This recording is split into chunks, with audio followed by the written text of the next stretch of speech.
¿cómo se puede revitalizar una lengua? O para empezar, ¿qué tendríamos que hacer? Bueno, supongamos que ya la comunidad ya quiere hacer revitalización. Nosotros como lingüistas, ¿qué tendríamos que hacer?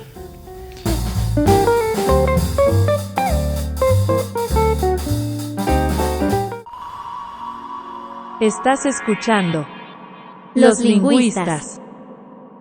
Bueno, y como pasando a la última pregunta, nos queda mucho tiempo, pero hay muchas cosas que podemos compartir, experiencias, y lo quiero hilar porque también estamos hablando un poco de eso, de que no solo hay que ver a la lengua, sino también hay que ver al hablante, porque pues, es una persona más, una cultura más. Incluso yo diría que si nos acercamos al hablante, convivimos, conocemos más de la cultura y podemos conocer todavía más de la lengua, porque a veces una lengua tiene mucha cultura, tiene de la cultura en las comunidades, ¿no? Como en nuestro español a lo mejor tiene palabras que en otro español no tiene, pero es por nuestra cultura, ¿no?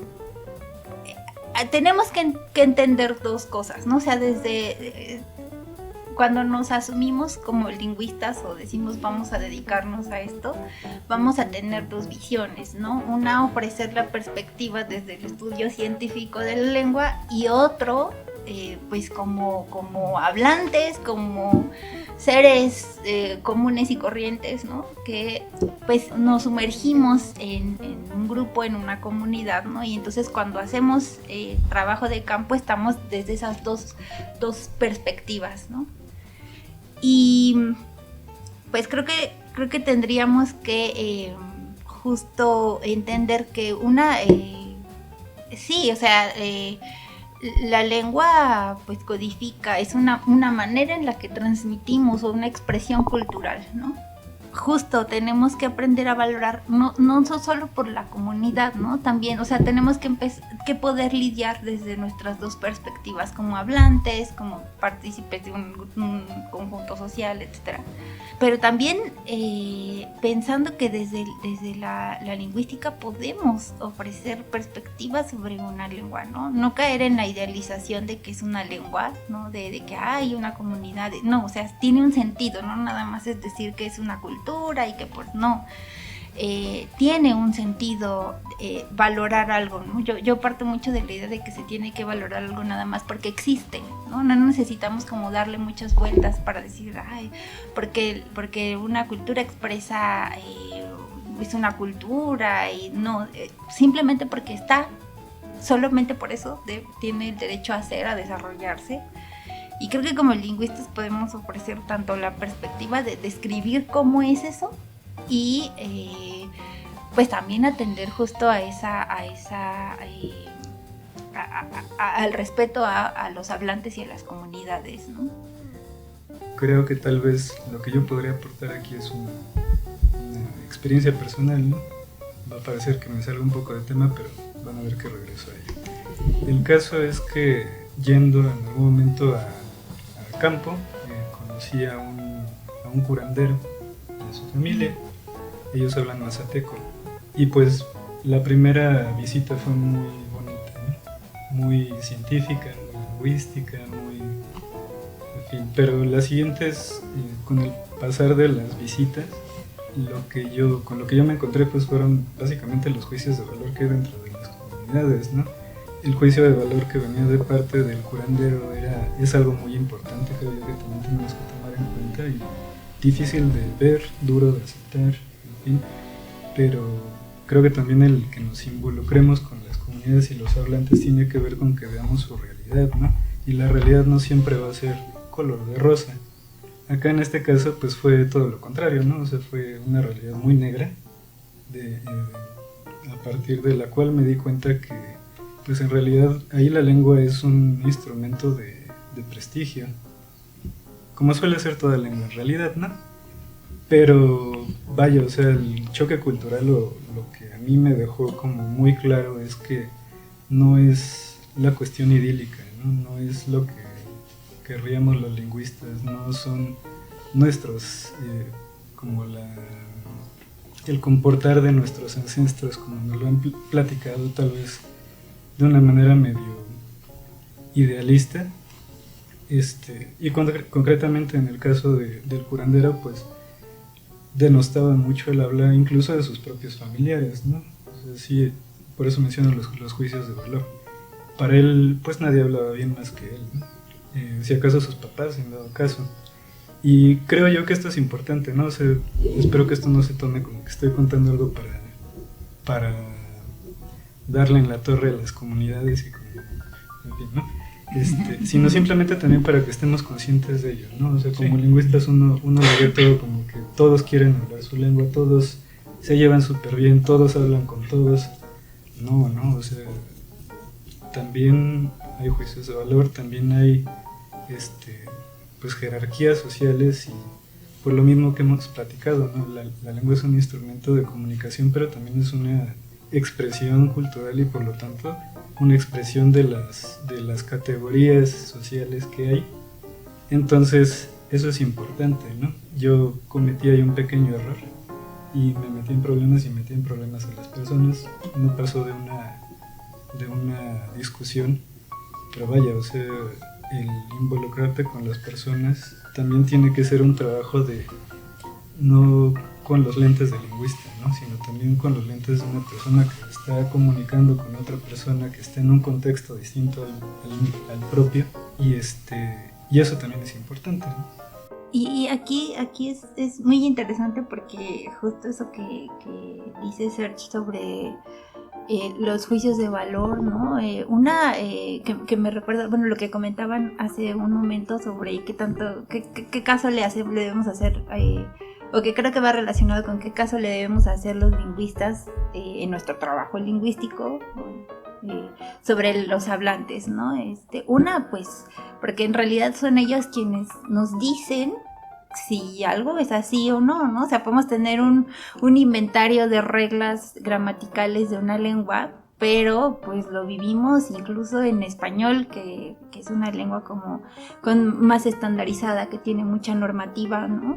Pero si los hablantes y les hablantes no lo usan así, pues nuestra regla, nuestra lista de reglas ahí pues tiene que cambiar, ¿no? En realidad es a los hablantes a quienes tenemos que preguntarles si esto que decimos funciona así o no, ¿no? Eso por un lado. Y otra, pues justo también entendiendo que hay jerarquías, ¿no? Y retomo mucho otra vez lo que se dijo en las ponencias hace un momento en la de escritura y normalización de lenguas, porque creo que está muy relacionado, ¿no?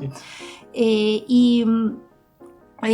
Justo algo que comentamos y que creo que lo evidenciamos de alguna manera, pero pocas veces lo discutimos así abiertamente, en pensar que, bueno, muchas de los métodos que se hacen para revitalizar una lengua pues vienen del español, ¿no?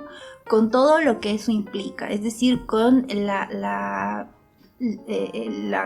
pensamiento que tenemos de entender el mundo a partir del español, de las normas que tiene el español, porque aún como los lingüistas pues tenemos a querer y no esa carga, ¿no? Prescriptivista, ¿no? De querer hacer también normas de escritura alfabética, ¿no? Cuando quizás sean otros modos los que funcionen para otras lenguas. Y también, pues con esa carga prescriptivista, ¿no? Creo yo que justamente una de las ventajas que podría ser el desarrollar sistemas de escritura para lenguas que no han tenido como ese camino en español, puede ser una ventaja tener como un lienzo más o menos en blanco. Digo, claro que no está en blanco porque lleva una carga política, social, lingüística muy fuerte. Pero bueno, como aprovechar y no adoptar esos, o no trasladar allá esos prejuicios que tenemos en español, ¿no? Como no caer, y eso es algo que ocurre, o sea, también los hablantes tienen un estatus social, ¿no? Y sí distinguen entre, no, es que en esa comunidad lo hablan más correctamente, ¿no? No, es que las personas mayores hablan mejor, a ellos se les entiende, conservan palabras pues que son de más viejas, ¿no? Que decían más los abuelos, que no están tan castellanizado. Ujú. Entonces, pues justamente entender que también una lengua, pues o más bien el uso de la lengua, pues responde a una jerarquía social, ¿no? De cada grupo en particular. Entonces creo que es muy importante pues también darnos cuenta de eso, ¿no? Sí, como nos repetimos en toda la carrera, la lengua del hablante. Nosotros no es nuestra lengua, nosotros nada más la describimos, somos como la voz científica de la lengua, ¿no? Pues ese es nuestro trabajo desde el punto de vista científico, ¿no? O sea, ver algo que ocurre, tratar de describirlo y explicarlo, ¿no? Pero bueno, creo que el modo, la dinámica que van siguiendo las personas en su formación académica, pues creo que no está de más siempre regresar a ese punto y replantearlo, ¿no? ¿Qué tanto o qué implicaciones tiene o cómo estamos comprendiendo eso de que la lengua la hacen los hablantes, ¿no? Creo que ese punto tendríamos que discutirlo siempre, en todo momento, porque eso pues responde y nos ayuda a ver cómo estamos haciendo la investigación lingüística. Bueno, a mí me explotó la mente con eso que dijiste de las escrituras no alfabéticas, porque era algo que no lo había... Es algo que se sabe, pero que no me había puesto a reflexionar, ¿no? Que fuera un lienzo a jugar con eso, porque pues sí puede que haya lenguas o comunidades lingüísticas que no tengan una predisposición para utilizar el alfabeto, ¿no? Tengan otra manera mejor para poder hacerlo en la parte escrita. Eso me gustó bastante que lo dijiste. Y respecto al tema de los actores sociales, pensaría yo que eso no hay que irnos tan lejos, ¿no? Incluso en nuestra comunidad de habla ocurren esos mismos problemas. ¿Cuántas veces no nos hemos enfrentado o hemos escuchado a personas que dicen, no, esa persona escribe mal, ¿no? Sí. O esa persona habla mal, sí, o no sé, me recuerda, por ejemplo, cuando yo he ido a hacer trabajo de campo que quería tener contacto con algunas personas para que me pudieran ayudar a mi investigación, y me decían las personas, no, pues ve con ese señor porque ese señor se sabe muchas historias, como el orador del pueblo, ¿no? Cuando también, pues no sé, cuando yo era niño me acuerdo que me dejaban tareas y me decían, no, pues ve con tu abuelo porque él es muy bueno contando historias, ¿no? Entonces siento que son situaciones análogas a lo que estaríamos viviendo tanto en las comunidades como en la nuestra, y podríamos hacer esos intentos de revitalización a partir de nuestras propias experiencias, ¿no? Y como lo que estaba comentando, siempre con el diálogo y la retroalimentación de las distintas partes que están involucradas dentro de estos proyectos, ¿no? Claro, y también pensar en, justo, o sea, si es que podríamos explayarnos y estar hablando horas y relacionando una cosa con otra, pero pues es que así es el sistema, ¿no? Son un montón de elementos, de factores que lo componen y se interrelacionan, ¿no? Entonces es muy interesante lo que dices, porque justamente incluso en español, ¿no? Tenemos a veces ese vicio de no se dice así, ¿no? O no se escribe así, ay, es que no lo estás pronunciando como se escribe. Y pues creo que también algo que podríamos ofrecer desde el punto de vista lingüístico, pues justamente enaltecer ese describir, ¿no? Decir, la lengua es de quien la habla, la lengua es de los hablantes, pues justamente ahí va esto de describir y no prescribir, ¿no? O sea, valorar la propia diversidad lingüística, ¿no? Y ver que nosotros mismos reproducimos en nuestra lengua, pues esas jerarquías que no son lingüísticas, ¿no? La lingüística es un sistema estructurado, jerarquizado, pero no es una jerarquía como la social, ¿no? Es diferente. Sin embargo, en los usos lingüísticos reflejamos toda esa jerarquía social, que la posible ventaja de lenguas que han sido minorizadas, pues podrían no llevar, ¿no? Y tal vez ahí sí, ofreciendo como el conocimiento científico de la lengua, decir, pues mira, no es necesario que caigamos en estas repeticiones, pues sí, de jerarquizaciones sociales para hacer una norma de escritura o hacer alguna metodología para revitalizar una lengua, ¿no? Sí, creo que es muy interesante eso. Sí. Y creería yo voy a insistir siempre en el lado lingüístico porque pues... ¿Se supone que le damos? Sí, como que fue lo que más me marcó en la carrera, ¿no? Pero creería yo que si algo nos toca a los lingüistas y en general a las personas que queremos trabajar con algo que tenga que ver con las culturas, es que nos quede bien claro que no podemos ser monotónicos, ¿no? O sea, tenemos que abordar esto desde todos los flancos posibles y abandonar nuestro ego en el sentido de que mientras, como decías tú, más manos haya, más se puede lograr, ¿no? Entonces, si lo que nos toca a nosotros es escribir desde afuera, promover lo que sea, pues tratar de hacerlo de la manera más integral, ¿no? Que siento que un poco hace falta en las escuelas actualmente. La especialización es muy importante, pero tiene que haber también transdisciplinaridad. Y creería yo que solo así, abriendo la mente de esa forma y aparte incluyendo el conocimiento comunitario, la participación comunitaria, es a donde llegaríamos a algo, ¿no? Tal vez solo el inicio, pero llegaríamos a algo. Pues ya se nos acabó el tiempo, pero algo más que quieran comentar, agregar. Bueno, yo creo que también valdría la pena mencionar que estos procesos de revitalización y revalorización de una lengua no es un proceso que se ve así de la noche a la mañana, ¿no? Sino que es un proceso que toma tiempo. Y pues a las personas que están haciendo revitalización y nos están escuchando, pues que no se desesperen, ¿no? Que sí necesita, es un trabajo de mucho esfuerzo, ¿no? Y se necesita bastante tiempo para empezar a ver resultados. Y pues aplaudir al trabajo que hacen.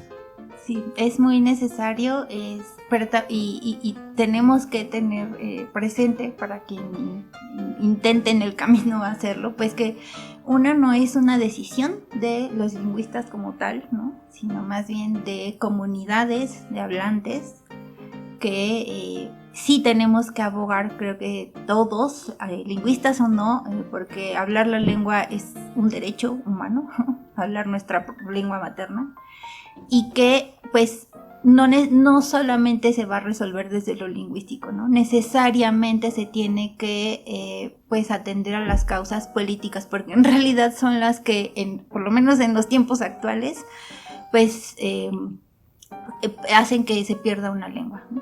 Simplemente agradecerles a los hablantes cuando nos permiten acceder a sus conocimientos, ¿no? Porque también de eso dependemos, podemos saber todo lo que se nos antoje, haber cursado 3 años de carrera, los demás de maestría y doctorado, pero finalmente a ellos les debemos este trabajo, porque también, bueno, de hecho es para ellos, ¿no? Sí es para nuestro avance académico y demás, pero que nos quede bien claro y que se vea también la diferencia, ¿no? O sea, que tiene que ser un trabajo para ellos, tiene que redituar de alguna manera para ellos. Y no sé si puedo agregar algo más, que rápido, bueno, si se acabó el tiempo está bien, pero pues también ver qué tanto reproducimos esas desigualdades y qué tanto las motivamos, ¿no? De nada sirve como crear métodos de escritura o como para que los niños sigan aprendiendo palabras, sino se propician las condiciones para que los hablantes hagan la producción de su conocimiento y del conocimiento del mundo en su propia lengua, ¿no? O sea, tienen que producir, hacer, construir en su propia lengua, y para eso requieren herramientas que pues tienen que ver ya con una problemática social, política, cultural, pues muy, muy importante, que no solamente obedece a causas lingüísticas, ¿no? Sino a un contexto muy complejo político y social. Sí. Y eso. Muchas gracias. Entonces dejamos aquí el capítulo de revitalización. Como ven, no hablamos de qué podemos hacer específicamente, sino cómo acercarnos a la lengua, porque no solo revitalización es hacer un diccionario, dar clases en unas escuelas, sino es cómo podemos hacer que la comunidad también sea partícipe de esa revitalización, y muchas cosas que no solo es ir a la comunidad y hacer un diccionario, es muchas cosas. Agradecemos, bueno, para finalizar, agradecemos nuevamente al Laboratorio de Lingüística por el espacio, y los invitamos a ver las jornadas, que estuvimos hablando mucho de ellas. Las jornadas de... procesos de sistematización o normativización en lenguas indígenas mexicanas nacionales. Si no, les dejamos los enlaces ahí. También el del coloquio de metodologías. Y nosotros fuimos los lingüistas.